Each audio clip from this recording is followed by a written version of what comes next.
नमस्कार दोस्तों, डरावनी डायरी पर आप सबका स्वागत है। दोस्तों, पिछले कुछ दिनों से आप सबका जो प्यार मिला है उसके लिए मैं आप सबका तहे दिल से शुक्रगुजार हूं।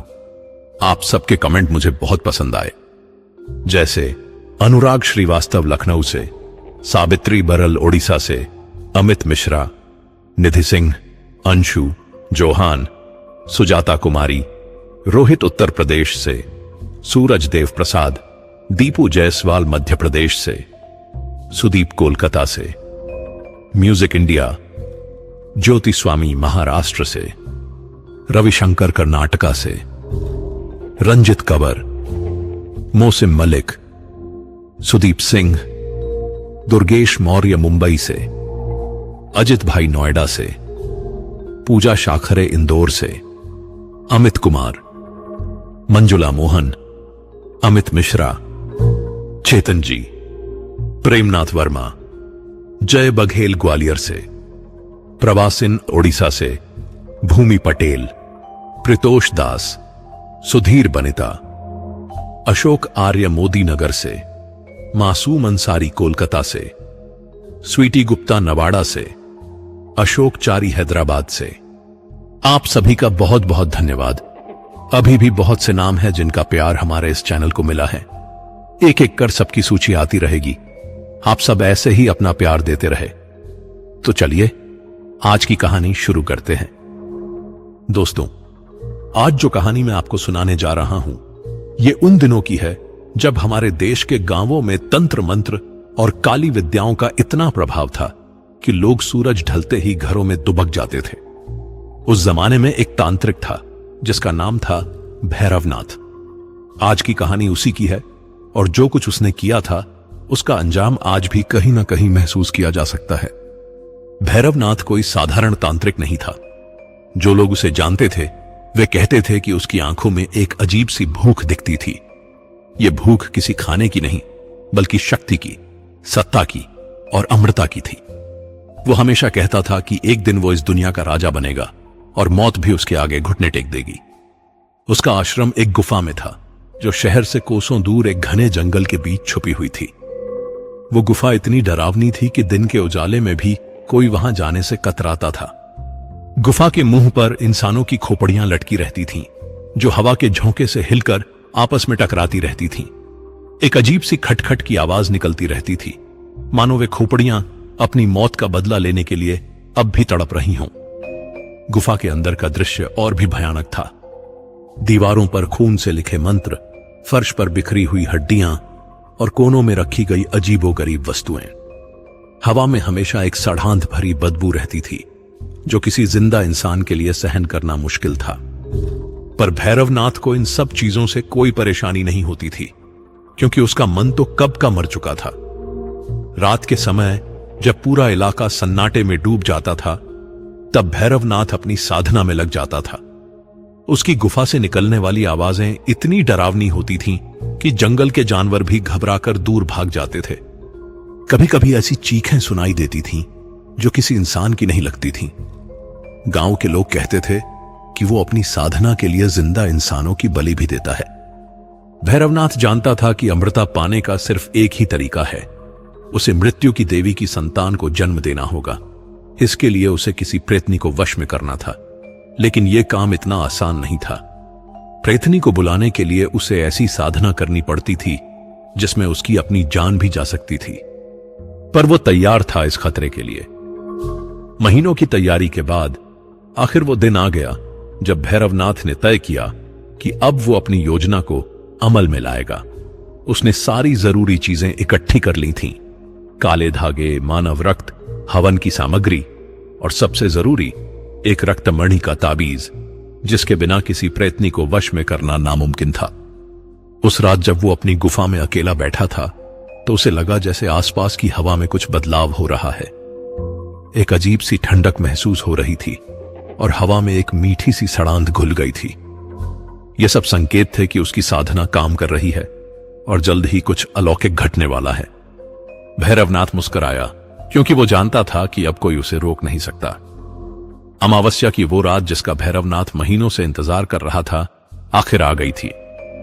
आसमान पर बादलों के कारण एक भी तारा दिखाई नहीं दे रहा था। अंधेरा इतना गहरा था कि अपना हाथ भी दिखाई नहीं दे रहा था। ऐसी रातें प्रेत पिशाच और भूत भूतियों के लिए सबसे अनुकूल मानी जाती हैं, क्योंकि इस समय दो दुनिया के बीच की दीवार सबसे कमजोर हो जाती है। भैरवनाथ ने अपनी गुफा के बीचों बीच एक बड़ा सा हवन कुंड तैयार किया था। इस हवन कुंड को बनाने में उसने महीनों की मेहनत की थी। इसके चारों तरफ अजीबोगरीब चिन्ह बने हुए थे, जिन्हें देखकर ही डर लगता था। ये चिन्ह किसी आम किताब में नहीं मिलते थे, बल्कि ये भैरवनाथ ने सालों की साधना के दौरान सीखे थे। उसने हवन कुंड में सबसे पहले घी डाला, फिर कुछ ऐसी चीजें डाली जिनका नाम लेना भी पाप है। आखिर में उसने एक शीशी निकाली जिसमें गाढ़ा लाल रक्त था। यह रक्त किसी निर्दोष बच्चे का था, जिसे उसने अपनी पिछली साधना के दौरान बलि के रूप में इस्तेमाल किया था। जैसे ही यह रक्त आग में गिरा, पूरी गुफा में एक तीखी बदबू फैल गई। अब भैरवनाथ ने अपना असली काम शुरू किया। वो हवन कुंड के सामने बैठकर ऐसे मंत्र पढ़ने लगा जो आम इंसान के कानों के लिए सहन करना मुश्किल होता। उसकी आवाज धीरे धीरे तेज होती जा रही थी और गुफा की दीवारें उसकी गूंज से कांप रही थीं। वो मंत्र संस्कृत में नहीं थे, बल्कि किसी और ही भाषा में थे, जो शायद इंसानों की नहीं बल्कि प्रेत पिशाचों की भाषा थी। ओम काली प्रेतात्म स्वरूपिणी नमः आह्वानम करोमि, प्रकट हो, भैरवनाथ चिल्लाया।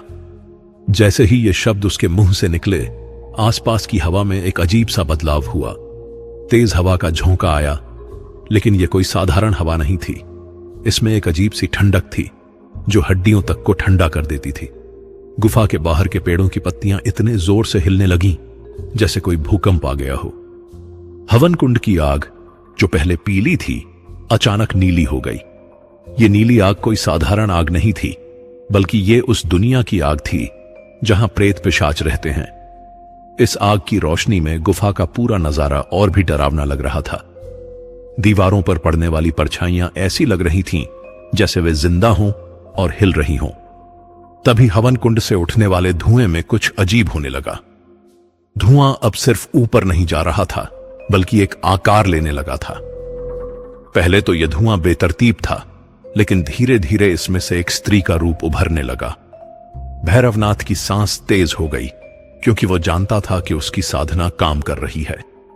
जो रूप धुएं से निकला वो इतना भयानक था कि एक साधारण इंसान उसे देखकर बेहोश हो जाता। लंबे काले बाल जो हवा में लहरा रहे थे, आंखें जो अंगारों की तरह लाल थीं और दांत जो चाकू की तरह नुकीले थे। उसका चेहरा इतना डरावना था कि उसे देखकर लगता था जैसे मौत खुद सामने खड़ी हो। कौन है जिसने मुझे मेरी अनंत निद्रा से जगाया? प्रेतनी की आवाज ऐसी थी जैसे हजारों चीखों को एक साथ मिला दिया गया हो। उसकी आवाज से गुफा की दीवारें हिल गईं और कुछ पत्थर टूटकर नीचे गिर गए। भैरवनाथ को डर लग रहा था, लेकिन वो अपना डर छुपाकर मुस्कुराया। उसकी आंखों में जीत का नशा था, क्योंकि उसकी साधना सफल हो गई थी। मैं हूं भैरवनाथ, वो गरज कर बोला। मैंने तुझे इसलिए बुलाया है कि तू मेरी महान साधना में सहायता करे। मैं अमर बनना चाहता हूं और इसके लिए मुझे तेरी जरूरत है। प्रेतनी का गुस्सा देखने लायक था। उसकी आंखें और भी ज्यादा लाल हो गईं और उसके मुंह से आग निकलने लगी। मूर्ख इंसान, वो दहाड़ी, मुझे कोई वश में नहीं कर सकता। मैं मृत्यु की देवी की सबसे शक्तिशाली संतान हूं।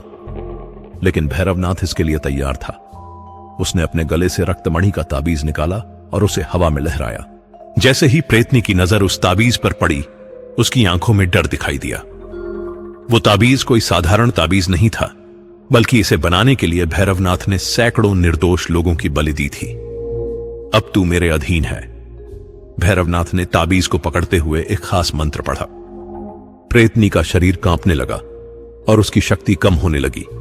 वो चिल्लाना चाहती थी, लेकिन उसकी आवाज गले में ही अटक गई। प्रेतनी अब भैरवनाथ के वश में थी, लेकिन भैरवनाथ जानता था कि सिर्फ उसे काबू में करना काफी नहीं है। उसे अपना असली मकसद पूरा करने के लिए प्रेतनी के साथ वो काम करना पड़ेगा, जिसके बारे में सोचकर ही उसका शरीर कांप जाता था। लेकिन अमृता की लालसा इतनी तेज थी कि वो किसी भी हद तक जाने को तैयार था। भैरवनाथ ने प्रेतनी को गौर से देखा। उसका रूप भयानक था, लेकिन उसमें एक अजीब सा आकर्षण भी था। उसके काले बाल, उसकी लाल आंखें और उसका रहस्यमय अंदाज। सब कुछ मिलकर एक ऐसा जादू बना रहा था जो किसी भी इंसान को अपनी तरफ खींच सकता था। सुन प्रेतनी, भैरवनाथ ने कहा, तू अब मेरे वश में है, लेकिन मैं चाहता हूं कि तू खुशी से मेरा साथ दे। मैं तुझे कोई नुकसान नहीं पहुंचाना चाहता। ये सब बातें झूठी थीं, लेकिन भैरवनाथ चालाक था। वो जानता था कि डरावनी प्रेतनी को भी मोहिनी मंत्रों से प्रभावित किया जा सकता है। प्रेतनी की आंखों में गुस्से और घृणा के अलावा अब एक हल्का सा संदेह भी दिखाई दिया। वो भैरवनाथ की चालाकी समझ गई थी, लेकिन रक्तमणि ताबीज की शक्ति के आगे उसकी अपनी शक्ति कमजोर पड़ रही थी। वो कुछ कहना चाहती थी, लेकिन शब्द मुंह से नहीं निकल रहे थे। भैरवनाथ ने अब अपना असली काम शुरू किया। उसने मोहिनी मंत्र पढ़ना शुरू किया। ये मंत्र इतने प्रभावशाली थे कि इनका असर देवता राक्षस सभी पर होता था। जैसे जैसे वो मंत्र पढ़ता जा रहा था, प्रेतनी के चेहरे पर आने वाली क्रूरता कम होती जा रही थी और उसकी आंखों में एक अजीब सा नशा आता जा रहा था। धीरे धीरे प्रेतनी का भयानक रूप बदलने लगा। उसके काले बाल अब रेशम की तरह चमक रहे थे, उसकी लाल आंखें अब मोहक लग रही थीं और उसके नुकीले दांत अब मोतियों की तरह सफेद हो गए थे। सबसे बड़ी बात यह थी कि उसका डरावना चेहरा अब दुनिया की सबसे खूबसूरत स्त्री के चेहरे में बदल गया था। वो इतनी खूबसूरत लग रही थी कि उसे देखकर कोई भी इंसान अपना होश खो सकता था। भैरवनाथ की आंखें वासना से भर गईं। उसने कभी इतनी खूबसूरत स्त्री नहीं देखी थी। वो धीरे धीरे उसके पास गया। उसका दिल तेजी से धड़क रहा था और उसके शरीर में एक अजीब सी गर्मी दौड़ रही थी। वो जानता था कि यह सब मोहिनी मंत्र का असर है, लेकिन वो अपने को रोक नहीं पा रहा था। प्रेतनी अब पहले जैसी डरावनी नहीं लग रही थी। मोहिनी मंत्र का असर इतना तेज था कि उसका अपना दिमाग भी साथ देने लगा था। जब भैरवनाथ उसके पास आया तो उसने विरोध करने की कोशिश की, लेकिन उसका शरीर उसका साथ नहीं दे रहा था। भैरवनाथ ने धीरे से अपना हाथ उसके चेहरे पर रखा। उसकी त्वचा बर्फ की तरह ठंडी थी, लेकिन मुलायम भी थी। तू कितनी खूबसूरत है, वो फुसफुसाया। मैंने कभी सोचा भी नहीं था कि कोई प्रेतनी इतनी मोहक हो सकती है। प्रेतनी की आंखों में अब गुस्से के बजाय एक अजीब सा नशा था। मोहिनी मंत्र का असर इतना तेज था कि वो अपने को रोक नहीं पा रही थी। जब भैरवनाथ ने उसके होठों को चूमा तो पहले तो वो चिल्लाना चाहती थी, लेकिन फिर उसने महसूस किया कि उसे ये अच्छा लग रहा है। रात भर गुफा में अजीब अजीब आवाजें आती रहीं। कभी मंत्रों की ध्वनि, कभी कराहट की आवाज, कभी हंसी की आवाज। गुफा के बाहर जंगल के जानवर डर कर दूर भाग गए थे। हवा में एक अजीब सी सुगंध फैली हुई थी, जो न तो फूलों की थी और न ही अगरबत्ती की। ये एक ऐसी खुशबू थी जो सिर्फ काले जादू के समय ही आती है। जब सुबह होने को आई तो भैरवनाथ और प्रेतनी दोनों एक अजीब से नशे में थे। दोनों जानते थे कि जो कुछ हुआ है उसका अंजाम बहुत भयानक होने वाला है, लेकिन अब कुछ भी करना बेकार था, क्योंकि जो होना था वो हो चुका था। प्रेतनी ने भैरवनाथ की तरफ देखा और उसकी आंखों में एक अजीब सी चमक थी। भैरवनाथ, वो धीरे से बोली, तूने जो किया है उसका फल तुझे जल्द ही मिलेगा। हमारे इस मिलन से जो संतान पैदा होगी वो इस दुनिया के लिए एक श्राप होगी। भैरवनाथ हंस दिया। श्राप नहीं, वरदान होगी वो। मेरा बेटा अमर होगा और उसकी शक्ति से मैं भी अमर हो जाऊंगा। लेकिन प्रेतनी की आंखों में जो डर था वो भैरवनाथ नहीं देख पा रहा था। प्रेतनी गर्भवती हो गई थी, लेकिन यह कोई साधारण गर्भावस्था नहीं थी। जैसे जैसे दिन बीतते जा रहे थे, आसपास का माहौल और भी डरावना होता जा रहा था। गुफा के आसपास के पेड़ बिना किसी वजह के सूखने लगे थे। उनकी पत्तियां काली पड़ गई थीं और उनसे एक अजीब सी बदबू आने लगी थी। जंगल के जानवर भी अब उस इलाके में नहीं आते थे। जो जानवर गलती से भटक कर वहां पहुंच जाते, वे अगली सुबह मरे हुए मिलते। उनके शरीर पर कोई जख्म नहीं होता था, लेकिन उनकी आंखें हमेशा डर से खुली रहती थीं, जैसे उन्होंने कुछ ऐसा देखा हो जिसे देखकर उनकी जान निकल गई हो। सबसे अजीब बात यह थी कि हर रात प्रेतनी के पेट से अजीब आवाजें आती थीं। ये आवाजें किसी बच्चे की नहीं थीं, बल्कि ऐसी लगती थीं जैसे कोई जानवर गुर्रा रहा हो। कभी कभी तो ऐसी आवाजें आती जो सुनकर लगता था कि कोई अपने शिकार को नोच रहा हो। भैरवनाथ को भी अब एहसास होने लगा था कि जो कुछ हो रहा है वो सामान्य नहीं है। रात के समय जब वो प्रेतनी के पेट पर हाथ रखता तो उसे लगता जैसे अंदर कोई चीज उसके हाथ को काटने की कोशिश कर रही हो। कई बार तो उसके हाथ पर निशान भी पड़ जाते थे, हालांकि कोई चीज दिखाई नहीं देती थी। गांव में भी अजीब चीजें होने लगी थीं। बच्चे अचानक बीमार पड़ने लगे थे और कुछ दिनों बाद उनकी मौत हो जाती थी। डॉक्टरों को समझ नहीं आ रहा था कि आखिर उन्हें हुआ क्या है। बच्चों के शरीर में कोई बीमारी नहीं दिखती थी, लेकिन वे धीरे धीरे कमजोर होते जाते थे और एक दिन सांस लेना बंद कर देते थे। गांव के बुजुर्ग कहते थे कि यह सब भैरवनाथ की साधना का असर है। कुछ लोगों ने उसकी गुफा पर हमला करने की सोची थी, लेकिन जो भी उस तरफ जाता वो लापता हो जाता। बाद में उसकी हड्डियां जंगल में मिलती थीं, लेकिन उन पर ऐसे निशान होते थे जैसे किसी जानवर ने उन्हें चबाया हो। प्रेतनी को भी एहसास हो गया था कि उसके पेट में जो पल रहा है वो कुछ भयानक है। वो अक्सर भैरवनाथ से कहती थी, भैरवनाथ, अभी भी समय है, इस साधना को रोक दे। जो बच्चा पैदा होने वाला है वो तेरे काबू में नहीं रहेगा, वो तुझे भी मार देगा। लेकिन भैरवनाथ उसकी बातों को हवा में उड़ा देता था। वो कहता था, मैं उसका बाप हूं, वो मेरी आज्ञा मानेगा और मुझे अमर बनाने में मदद करेगा। आखिर वो रात आ गई जब प्रेतनी को प्रसव पीड़ा शुरू हुई, लेकिन यह कोई साधारण प्रसव नहीं था। जैसे ही उसकी पीड़ा शुरू हुई, पूरी गुफा हिलने लगी। ऐसा लगता था जैसे धरती के नीचे से कोई राक्षस बाहर निकलने की कोशिश कर रहा हो। प्रेतनी की चीखें इतनी डरावनी थीं कि सुनकर लगता था जैसे हजारों लोग एक साथ तड़प रहे हों। उसकी आंखें अब फिर से उसी तरह लाल हो गई थीं जैसी वे पहले थीं, और उसके मुंह से खून निकलने लगा था। भैरवनाथ डर गया था, लेकिन अब पीछे हटने का कोई रास्ता नहीं था। अचानक पूरी गुफा में एक अजीब सी रोशनी फैल गई। यह रोशनी किसी दीपक या मशाल की नहीं थी, बल्कि एक नीली रोशनी थी जो सीधे नरक से आ रही लगती थी। इस रोशनी में सब कुछ डरावना लग रहा था और हवा में एक अजीब सी गंध फैल गई थी। प्रेतनी का शरीर अब काले धुएं से घिरने लगा था। यह धुआं उसके शरीर से निकल रहा था और इसमें छोटे छोटे चेहरे दिखाई दे रहे थे। वे चेहरे उन लोगों के थे जिन्हें भैरवनाथ ने अपनी साधना के लिए मारा था। आधी रात के समय एक भयानक गर्जना के साथ अमर प्रेत का जन्म हुआ। जो चीज पैदा हुई वो कोई इंसानी बच्चा नहीं था। उसके शरीर पर कोई चमड़ी नहीं थी, सिर्फ काली भस्म और खून से लिपटा हुआ मांस था। उसकी आंखें अंगारों की तरह जल रही थीं और उसके मुंह में छोटे लेकिन बेहद नुकीले दांत थे। सबसे डरावनी बात यह थी कि वो पैदा होते ही बोलने लगा था। उसकी आवाज किसी बच्चे की नहीं, बल्कि किसी बूढ़े राक्षस की लगती थी। भूख! वो चिल्लाया, आत्माओं की भूख! मुझे आत्माएं चाहिए!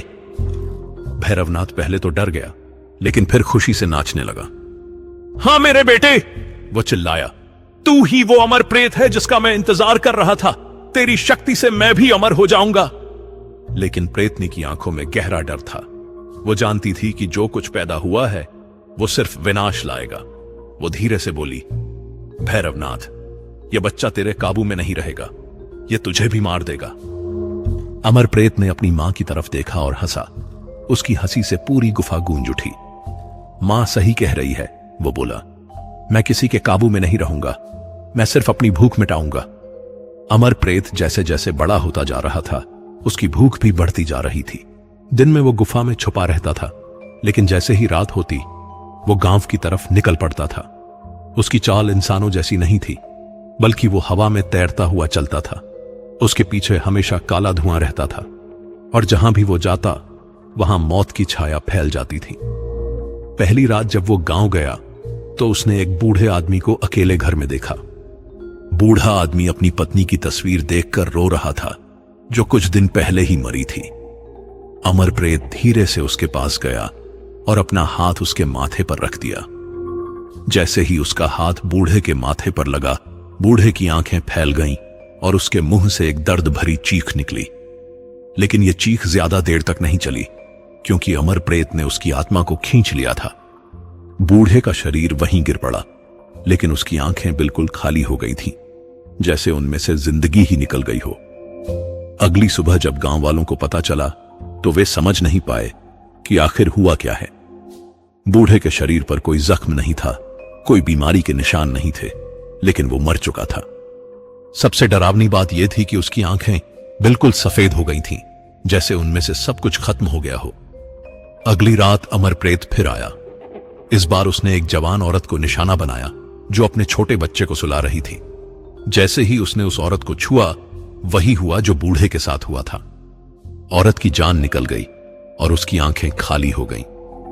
लेकिन सबसे दुखद बात यह हुई कि उस औरत का छोटा बच्चा अगली सुबह अपनी मां के मरे हुए शरीर के पास रोता हुआ मिला। गांव वाले जब वहां पहुंचे तो उन्होंने देखा कि बच्चा अपनी मां को जगाने की कोशिश कर रहा है, लेकिन मां की आंखें उसे देख नहीं पा रही थीं। अब गांव में दहशत फैल गई। लोग रात होते ही अपने घरों में छुप जाते थे, दरवाजे और खिड़कियां बंद कर लेते थे और भगवान से प्रार्थना करते रहते थे कि कोई अनहोनी ना हो। लेकिन अमर प्रेत के लिए दरवाजे और दीवारें कोई मायने नहीं रखती थीं। वो कहीं भी घुस सकता था। गांव के पुजारी ने मंदिर में हवन करवाया, घर घर में तुलसी के पौधे लगवाए और लोगों को राम नाम जपने को कहा। कुछ दिनों तक लगा कि शायद ये सब काम कर रहा है क्योंकि कोई मौत नहीं हुई, लेकिन यह सिर्फ शांति का भ्रम था।